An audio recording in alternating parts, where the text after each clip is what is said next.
राधा राधा राधा राधा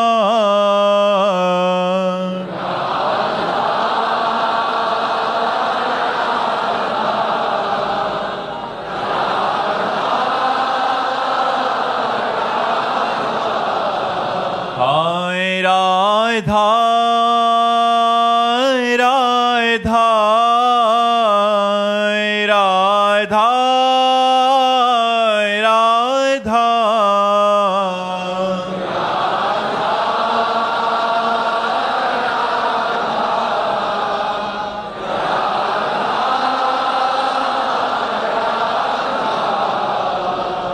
राधा राधा राधा राधा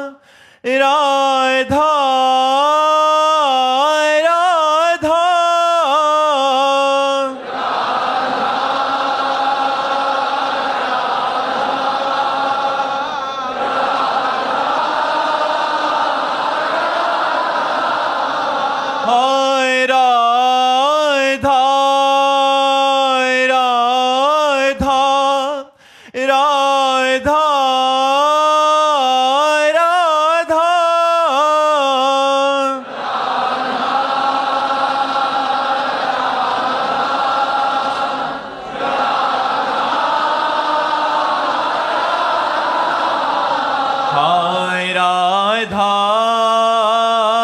राधा राधा राधा हाय राधा राधा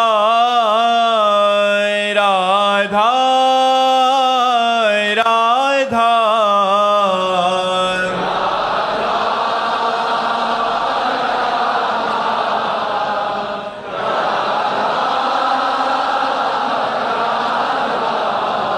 हाय राधा राधा राधा राधा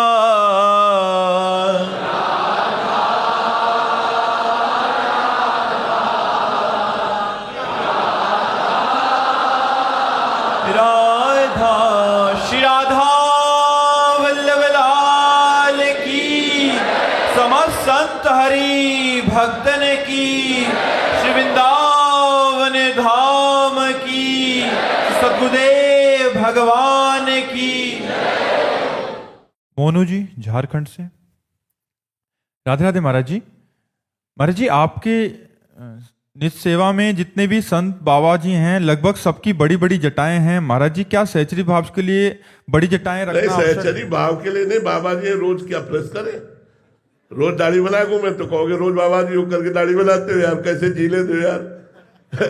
अगर अब रोज बनाने लगे तो बाबा जी होके चिकने घूमते हो, और अगर बाल रखा लिया तो बोले बाबा जी होकर सहचरी भाव के लिए आवश्यक है। अरे जी रहे यार, जी ले दो।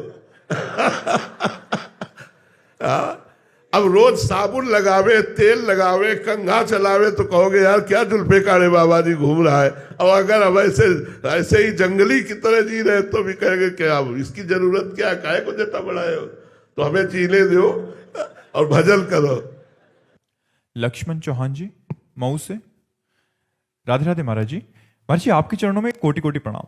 महाराज जी, आपके सत्संग के माध्यम से सुना है कि गुरुदेव भगवान की श्री जी को मिलने में देहाभिमान का होना सबसे बड़ी बाधा है। तो गुरुदेव भगवान, इस बाधा को मिटाने के लिए साधक को किन किन प्रयासों का अभ्यास करना चाहिए? सबसे पहले तो सदगुरुदेव भगवान की शरण में होना चाहिए, फिर भक्तों के पावन चरित्रों का कथन और श्रवण होना चाहिए। भक्तों के पावन चरित्र कथन श्रवण से बहुत जल्दी हृदय निराभिमानी हो जाता है। भक्तों की चरण रज का अभिषेक करने से देहाभिमान गलित हो जाता है।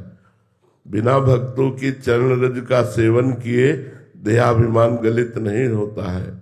रहु गणित तपसा न याति न चेज्या न निरूपणाद गृहाद्वा न छंदसा नैव जलाग्नि सूर्यो बिना महत्पाद रजोभिषेकम।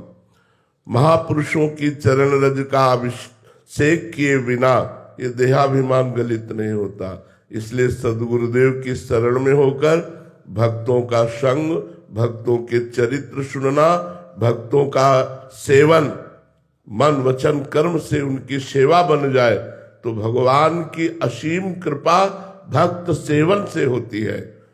भगवान की कृपा जिसे प्राप्त करनी है वो भक्त सेवन करे।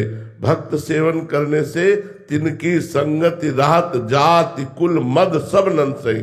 भक्तों के संग में रहने से, भक्तों के चरित्र सुनने से, भक्तों की नामावली का गुणगान करने से हमारी जाति का अभिमान, विद्या का, कुल का, देह का, सब तरह का अभिमान नष्ट हो जाता है। इसलिए नमन भक्ति के द्वारा भक्त संग करते हुए भगवान नाम जप के प्रभाव से इसी जन्म में हम भगवत प्राप्ति कर सकते हैं। अजहू सोच विचार के गए भक्तन पद ओट, हरि कृपालु सब पाछली क्षमे तेरी खोट। आज भी सोच विचार करके देख लो तुम क्या कर सकते हो। इसलिए भक्तों की चरण शरण ले लो। भक्तों की कृपा से तुम्हारे पीछे के सारे अपराधों को भगवान माफ कर देंगे और तुम्हारा देहाभिमान भी वो गलित कर देंगे। तो भक्तों का संग अत्यंत अनिवार्य है। भक्त चरणरज, भक्तों के वचनों का श्रवण, भक्तों के चरित्रों का गायन, इससे देहाभिमान नष्ट हो जाता है। पूनम जी फरीदाबाद से। राधे राधे महाराज जी। महाराज जी, आत्म साक्षात्कार क्या है और आत्म साक्षात्कार हो जाने पर कैसा अनुभव होता है? आत्म साक्षात्कार अपने स्वरूप का अनुभव, किसी और का नहीं। जो मैं है उसी का अनुभव है। अभी मैं देह भाव में लग गया है, मैं अंतःकरण में आरोपित हो गया है, अंतःकरण इंद्रियों के साथ विषय भोगों में लगा हुआ है। तो आप अनुभव ही नहीं कर सकते, भावना ही नहीं कर सकते, कल्पना ही नहीं कर सकते कि आत्मस्वरूप क्या है। मेरा ही स्वरूप है, पर मैं कभी अनुभव नहीं कर सकता जब तक विषयों का त्याग नहीं होगा, देहाभिमान का त्याग नहीं होगा। स्थूल शरीर, सूक्ष्म शरीर, कारण शरीर, तीनों शरीरों से अपने को अलग नहीं देखेगा, तब तक आत्मस्वरूप का अनुभव नहीं हो सकता। और जहां आत्मस्वरूप का अनुभव हुआ वो जीवन मुक्त हो गया, परम शांत। ब्रह्मभूता प्रसन्नात्मा न सोचति न कांक्षति, समाः सर्वेषु भूतेषु मद्भक्तिं लभते पराम। वो आत्मस्वरूप का बोध प्राप्त हुए ब्रह्मभूत महापुरुष अखंड प्रसन्नता को प्राप्त होता है। ना कोई शोक होती है, न कोई चिंता, न कोई चाह। कैसा अंतःकरण होता है आत्मबोध संपन्न महापुरुष का। न कोई चाह, न कोई चिंता, न कोई शोक, न कोई भय। निरंतर आनंद ही आनंद, उसे अखंड आनंद कहते हैं, आत्मानंद कहते हैं, विज्ञानानंद कहते हैं। उस आनंद को प्राप्त होने के बाद जन्म मरण से वो मुक्त हो जाता है, उसे आत्मानंद कहते हैं।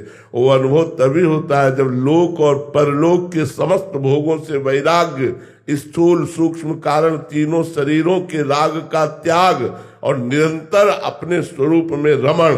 तब अभी तो स्वरूप का ही परिचय नहीं, अभी तो स्वरूप जो शीशा में देखते हो उसे ही मानते हो। पांच भौतिक देह को कैसे आत्मस्वरूप को जानोगे? जब गुरु चरणों का आश्रय लेकर विवेक जागृत होता है, विवेक के द्वारा लोक परलोक के समस्त भोगों से वैराग्य होता है, इंद्रियों का दमन, मन का निग्रह और पूर्ण तितिक्षावान, पूर्ण श्रद्धावान चित्त का परमात्मा में निरंतर स्थित रखना और मैं इसी जन्म में मुक्त हो जाऊं, ऐसी मुमुक्षुता जागरण होना, तब आत्मस्वरूप का बोध होता है। अलका जी यूएसए से। राधे राधे महाराज जी, आपके चरणों में कोटि कोटि प्रणाम। महाराज जी, कभी कभी बुद्धि अपनी अटकलें लगाती है तो तर्क रहित होकर पूर्णता गुरुदेव के चरणों में रति हो और सब छूट जाए। साधु को ऐसा क्या करना चाहिए कि उसकी शरणागति पुष्ट हो? गुरु प्रदत्त नाम और मंत्र का जप करना चाहिए। जितना गुरु मंत्र का जप करोगे उतने गुरु में श्रद्धा बढ़ती चली जाएगी, विश्वास बढ़ता चला जाएगा। जो गुरु मंत्र नहीं जप करते, मनमानी आचरण करते हैं, उनकी श्रद्धा में दम नहीं होती, वो गुरु में दोष दर्शन कर ही बैठते हैं। खुला हृदय में जो माया का प्रभाव है वो अपना प्रभाव दिखाता रहता है। बंद हृदय में माया का प्रभाव जल्दी प्रभावित नहीं कर पाता। बंद हृदय का द्वार वही है जो भगवान के ध्यान और नाम में, नाम जब चल रहा है, गुरु मंत्र चल रहा है तो मानो पहरेदार खड़ा है, और भगवान का ध्यान है तो मानो दरवाजा बंद है। नाम पहारू दिवस निश, ध्यान तुम्हार कपाट। अब यहाँ खुला हृदय है, माया अपना जो प्रभाव चाहती वो दिखाती, हम परेशान है। न पहरेदार है न दरवाजा बंद है। पहरेदार नाम पाहरू दिवस नित्य, रात दिन भगवान का नाम पहरेदार। और ध्यान तुम्हार कपाट, प्रभु का ध्यान मतलब दरवाजा बंद। अब माया का प्रवेश बंद, माया का प्रभाव नहीं पड़ेगा। इसलिए हमारे मन में, हमारे चित्त में निरंतर चिंतन मनन भगवान के नाम का, गुरु मंत्र का हो, तो गुरु में निर्दोष ब्रह्म स्थिति आ जाए कि गुरु साक्षात पर ब्रह्म, हमारे गुरुदेव साक्षात पर ब्रह्म है, ऐसा अनुभव हो जाए। पारस जी कानपुर से, राधे राधे महाराज जी। महाराज जी, क्या तत्व ज्ञान का बोध होने से माया गिरा सकती है? फिर माया है ही नहीं, फिर तो क्या? जब तत्व बोध हो गया तो माया है ही नहीं। तत्व बोध ना होने के कारण माया है। माया का मतलब क्या होता है? भ्रम। जब हम जान गए दूर पड़ी हुई वो रस्सी है, सांप नहीं है, और हमने प्रकाश में देख लिया कि वो रस्सी तो बह रहेगा क्या? जब तक अंधेरा है, प्रकाश नहीं है, तो हमें रस्सी में सांप भास रहा है। ऐसे ब्रह्म में माया भास रही है। जब ब्रह्म बोध हो गया तो माया है ही नहीं, फिर माया का नाम क्या है? माँ माने नहीं, या माने जो है ही नहीं, जिसकी सत्ता ही नहीं। ना सतो विद्यते भाव, ना भाव विद्यते सत्ता, फिर माया कैसे प्रवृत्त कर सकती है? जब हम जान गए कि वो रस्सी है, तो अब मुझे उस सर्प से भयभीत कैसे कर सकता है? सर्प बंद करके। वो तो जब तक हमें जानकारी नहीं है तब तक रस्सी में सर्प का भ्रम हो गया। ऐसे ब्रह्म में माया का भ्रम हो गया। जब ब्रह्म बोध हो गया तो माया फिर कैसी माया? विशाल जी, महाराज जी, क्या त्राटक क्रिया के अभ्यास से संसार के सभी भोगों से वैराग्य हो सकता है, या क्या इसके लिए कुंडलिनी जागृत? इन सब टुटमुंजिया साधनों से, भोगों से वैराग्य नहीं होता। बिना भजन के बारी बारी बथे घृत होए वर सिकता ते बर तेल, और बिनु हरि भजन न भवतरी या सिद्धांत अपेल। विनिश्चितम बदामि ते नान्यथा वचांस में हरिम भजन्ति ये नरा। बहुत सागर बिना भजन के तुम्हारी क्या बात है? बड़े बड़े योगियों की क्या बात है? सनक सनंदन सनातन सनत कुमार चारों ब्रह्म ऋषि हरि शरणम हरि शरणम हरि शरणम। बिना हरि भजन किए इस भवसागर से कोई नहीं तर सकता। चाहे अन्य साधनों का संपुट ले लो, पर आपके मुख्य साधन होना चाहिए हरि भजन। अगर भजन नहीं है तो सब बेकार है। बिना भजन किए भगवान नहीं मिलते। भजन करो, राम कृष्ण हरि नाम कीर्तन करो, नाम जप करो। नाम कीर्तन नाम जप के प्रभाव से सदैव तुकाराम जी के लिए विमान आया और विमान में बैठ के गए।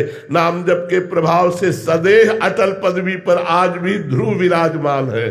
ध्रुव संगलानि जप्यो हरि नामु, पायो अचल अनुपम ठाओ। नाम जप के बिना कुछ नहीं। हमारी श्रद्धा, हमारा विश्वास, हमारा शास्त्र स्वाध्याय, संत समागम का जो अनुभव है, बिना भजन के शून्य शून्य शून्य। और भजन है एक अंक रख दो, फिर शून्य शून्य तो 10 गुना बढ़ता चला जाता है। पर जी, केवल साधन अगर है ये वाले जो गुरुजनों के द्वारा निर्मित हैं, तो फिर ये जीरो ही है अगर नाम जप नहीं। हम जो बात कह रहे हैं स्पष्ट खुली कह रहे हैं, हरि शरणम हरि शरणम हरि शरणम। यही है जो बचा सकते हैं। सीम की चाप सके कोता सु बड़ रखवार। विश्वामित्र जी ने ताल ठोक कर तपोबल से प्राप्त करने की कोशिश की। एक अप्सरा को छोड़ दिया, मेनका, तो शकुंतला पैदा हुई और भगवान की शरण में फिर हुए। बिना भगवान की शरणागति के भजन के इस माया से कोई तर नहीं सकता। ये बिल्कुल चैलेंज है।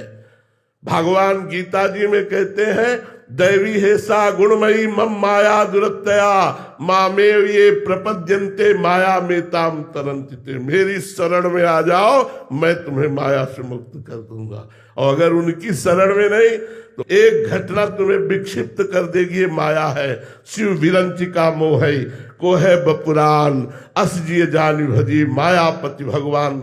ज्ञानी नाम चेतांश देवी भगवती हिसा बलादा कृष्ण मोहाय महामाया प्रच्छति। हम केवल प्रवचन नहीं कर रहे, ए भैया, पूरी जिंदगी भुने हुए बोल रहे हैं और आज भी डरते हैं, ताल नहीं ठोक रहे।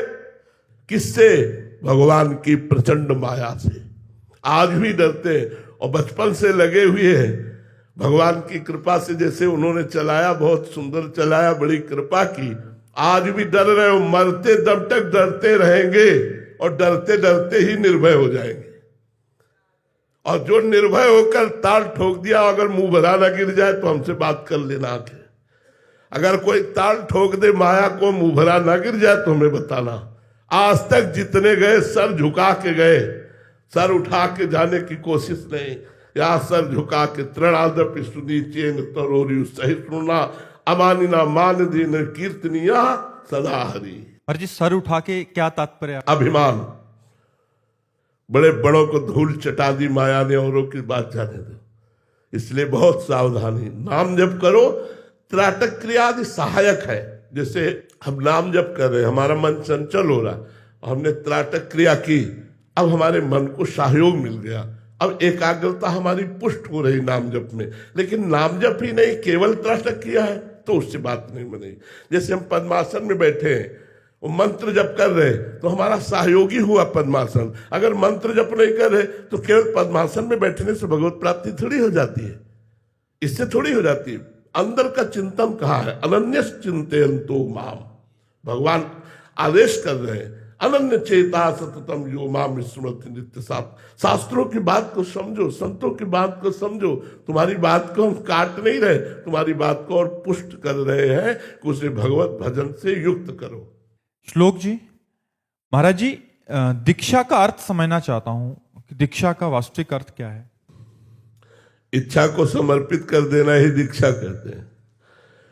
अपनी इच्छाओं को गुरुदेव के चरणों में समर्पित कर देना ही शिष्यता है। गुरुदेव की इच्छा को अपनी इच्छा बना लेना ही दीक्षा है। अपनी इच्छाओं को मार देना ही दीक्षा है। केवल कंठी बंधा लेना और कान फुकवा लेना ही दीक्षा नहीं। अब इच्छा रहित होकर गुरुदेव की इच्छा के अनुसार जीवन चला ले, वही सच्चा शिष्य है, वही दीक्षा है। जो गुरुदेव दे रहे हैं उसी में हमारा मन बुद्धि लग जाए, इसी को दीक्षा कहते हैं। गुरु की आज्ञा पर चलना ही दीक्षा है। अपनी इच्छाओं का त्याग करके, मनमाने आचरण का त्याग करके गुरुदेव की आज्ञा पर चलना ही दीक्षा है। शुभम तिवारी जी, राधे राधे। महाराज जी, महाराज जी जब साधक मतलब इस जीवन में भ्रष्ट हो जाता है तो क्या जब उसको नया जन्म मिलता है तो फिर से कुलवान धनवान परिवार में उसका जन्म होता है, तो महाराज जी क्या फिर उसका जन्म आखिरी होता है क्या, या फिर भ्रष्ट हो जाएगा तो फिर गया? हाँ, फिर गया। तो यार इतना लंबी सोच काहे को रखते हो?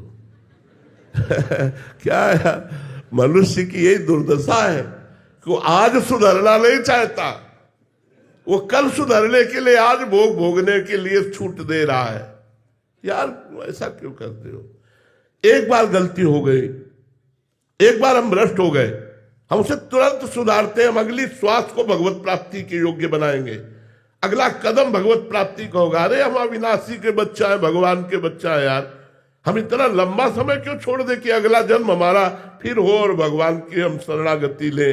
हम इसी जन्म में आज गलती हुई, अभी इसको मिटाते हैं, अभी अपने तपोबल से, भजन बल से इसको मिट्टी में मिलाते हैं और आज ही भगवत प्राप्ति की योग्यता प्राप्त करते हैं। आर्त भाव से पुकारो, एक बार भगवान के नाम में इतनी सामर्थ्य की सृष्टि पूरा मिलकर पाप करे तो भी वो नाम मिटा देगा। इतनी सामर्थ्य नाम में हम अगले जन्म के लिए क्यों छोड़े?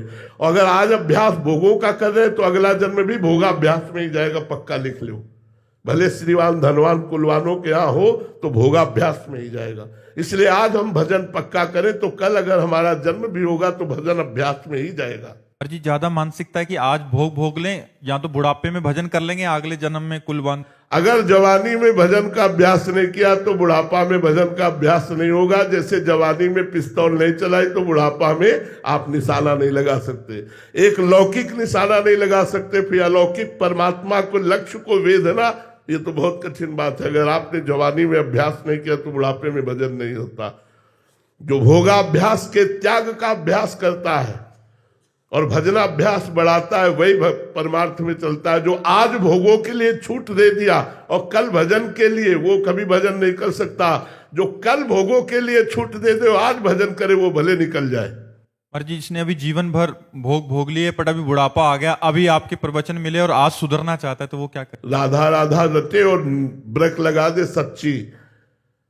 यदि उपासना नहीं हुई तो 92 वर्ष का क्या हो जाए, 100 वर्ष का हो जाए तो भी वासना बनी रहेगी।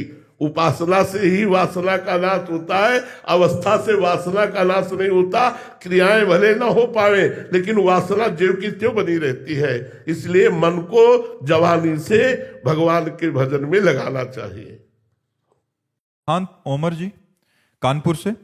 महाराज जी, जैसे इस संसार में धन से हम सभी वस्तुओं को खरीद सकते हैं, क्या नाम रूपी धन से भी कुछ भी खरीद सकते हैं? हाँ, खरीद सकते हैं, भगवान को खरीद सकते हैं। सुमेर पवन सुत पावन नामू, अपने बस करी राखे रामू।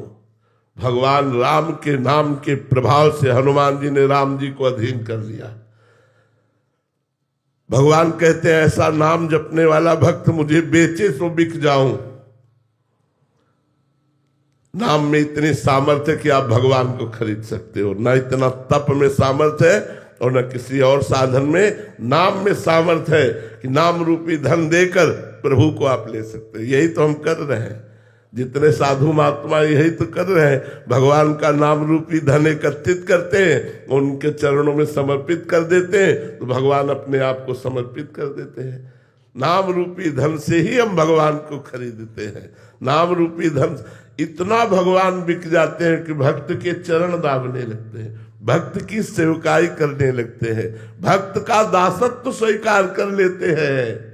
नाम जप का प्रभाव देखो। एक नाथ जी महाराज भगवान का नाम जप कर रहे तो कई वर्ष तक शिखंडिया के रूप में भगवान उनके यहाँ दासत्व किया। त्रिलोचन जी भगवान का नाम जप करके साधु सेवा कर रहे तो अंतर्यामी नाम रूप नौकर रूप धारण करके, सेवक रूप धारण करके भगवान ने वहां सेवकाई की। अर्जुन नाम जप कर रहे तो भगवान रथ हाँकने की सेवकाई कर। नाम जप में इतनी सामर्थ्य है कि वो भगवान को भी अधीन कर लेता है। महाराज जी, ठाकुर रामकृष्ण परमहंस देव जी श्री रामकृष्ण वचनामृत में कह रहे हैं कि मनुष्य का सरल और उदार स्वभाव कई जन्मों की तपस्या का फल है और ये उसका आखिरी जन्म होता है। महाराज जी, ऐसा स्वभाव कैसे बने कि मन और बुद्धि शुद्ध हो, जिससे मरने से पहले एक बार तो शुद्ध मन बुद्धि से ठाकुर जी का देखो, सरलता और उदारता ये दोनों साधुता के विशिष्ट गुण हैं। संत सरल चित और जगत हित जान स्वभाव स्नेह, ये संतों की साधुता का गुण है। जगत हित उदारता और सरल चित। संत सरल चित जगत हित परम उदार। परम उदार संसार के कल्याण के लिए स्वयं तप स्वयं भजन करके और जगत मंगल के लिए, इससे बड़ा कौन उदार हो सकता है।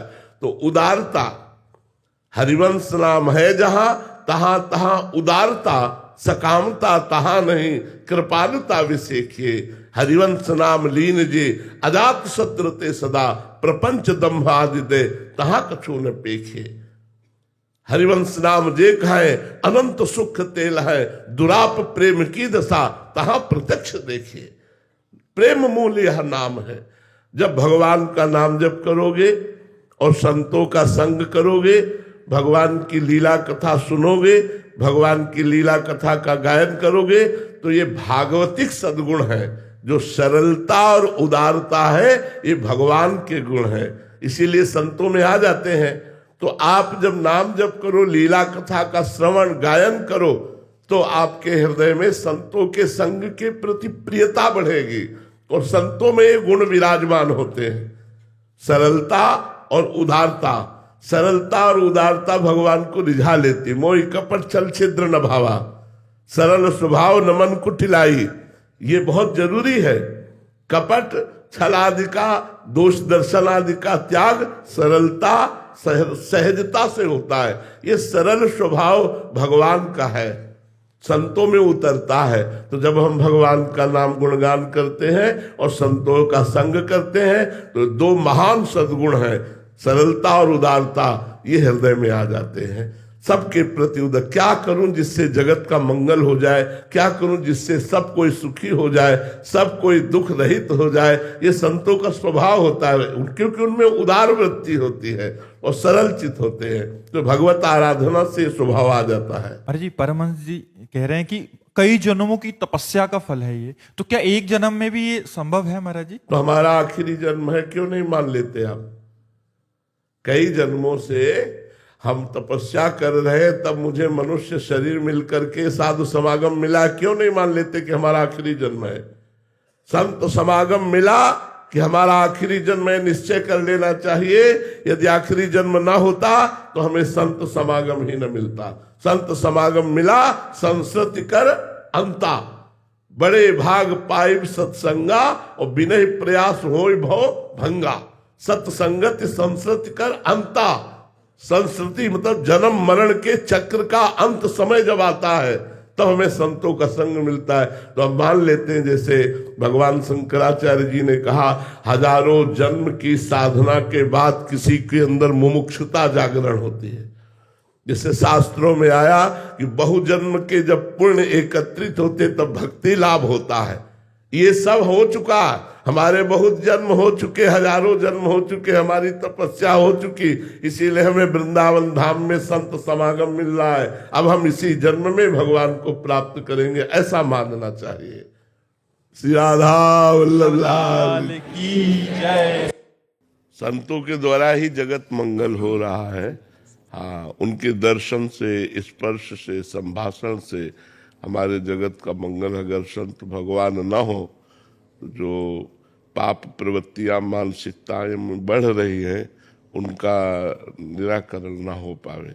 संतों की वाणी में कोई 10, कोई 100, कोई 500 ऐसे सब संभाल रहे हैं, तो हमें लगता है खूब भगवान नाम जप करे और भगवान नाम जप करने की प्रेरणा करे, क्योंकि कलिकाल में केवल भगवान नाम जप के द्वारा ही भगवत प्राप्ति संभव है।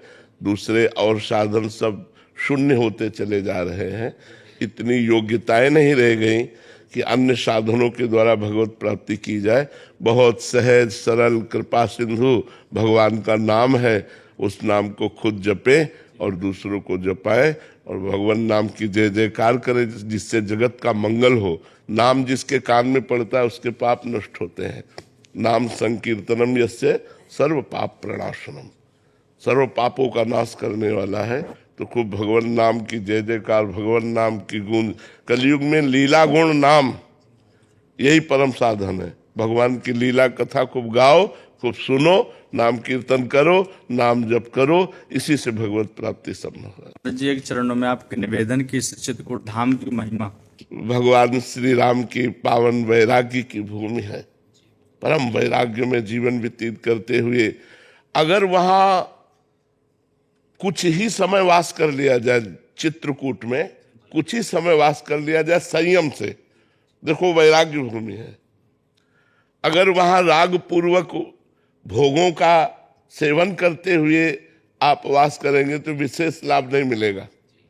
चित्रकूट धाम में विषयों के राग का त्याग करके यदि कुछ दिन ही वास कर लिया जाए तो बहुत जल्दी लाभ प्राप्त होगा।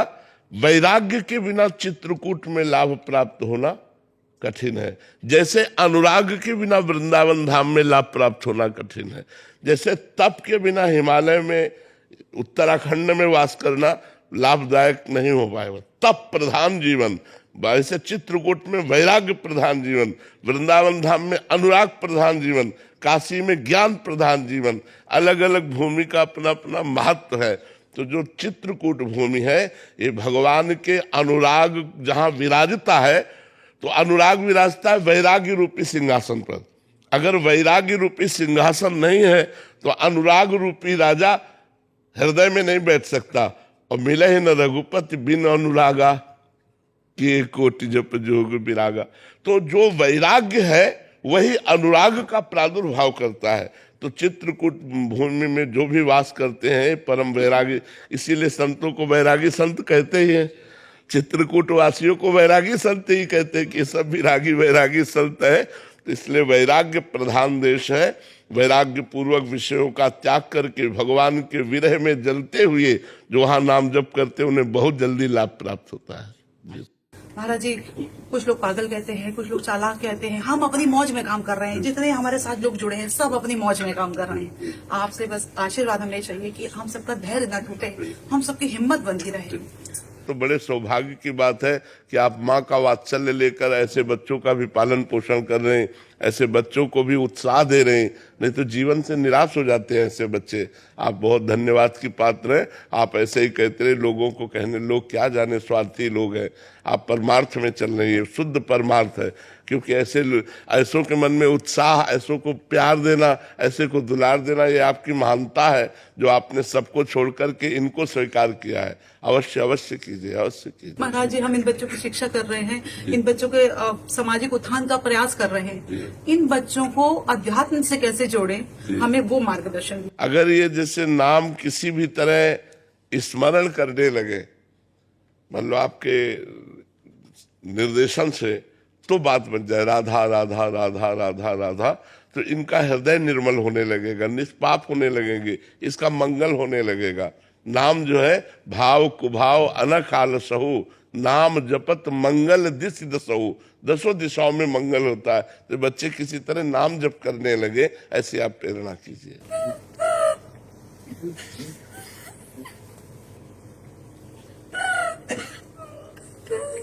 ये बच्चे कह रहे हैं कि हमने एक भजन आपके लिए, बिल्कुल 2 मिनट का भजन, जिसमें अपने भाव अपने प्रकट करेंगे, और हम बहुत दिन से इसको प्रैक्टिस कर रहे हैं। सिर्फ 2 मिनट का है, अगर आप देखेंगे तो आपको अच्छा लगेगा। महाराज जी, हमारा खुशी का साइन है, ये खुश है। हम ताली की आवाज नहीं सुन सकते, ये खुशी का है। स्टार्ट करिए।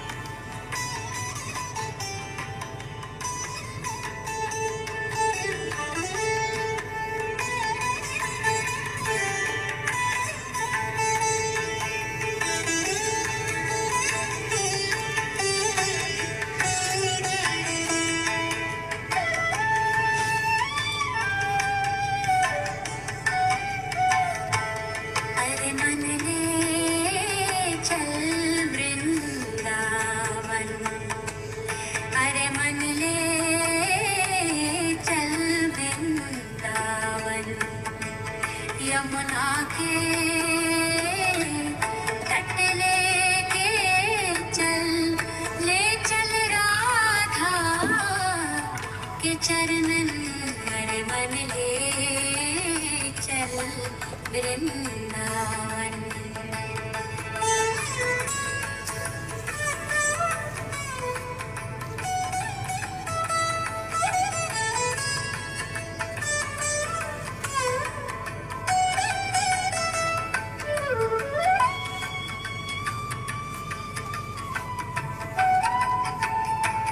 वंशीवट और इमली तला, वंशीवट और इमली तला, सेवा कुंज और निधिवन, मन रे चल वृंदावन, अरे मन ले चल वृंदावन।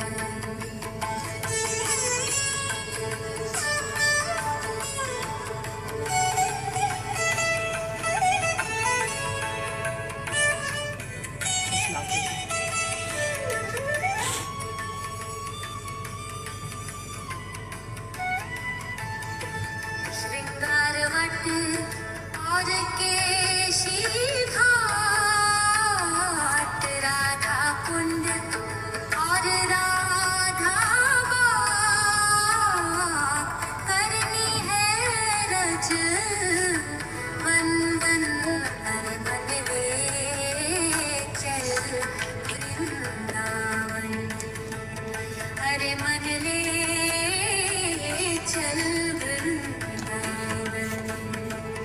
यमुना के तट लेके चल राधा के चरणन, अरे मन ले चल वृंदावन, अरे मन ले चल वृंदावन। बहुत सुंदर, बड़ी सुंदर प्रस्तुति की, बहुत सुंदर। राधा राधा राधा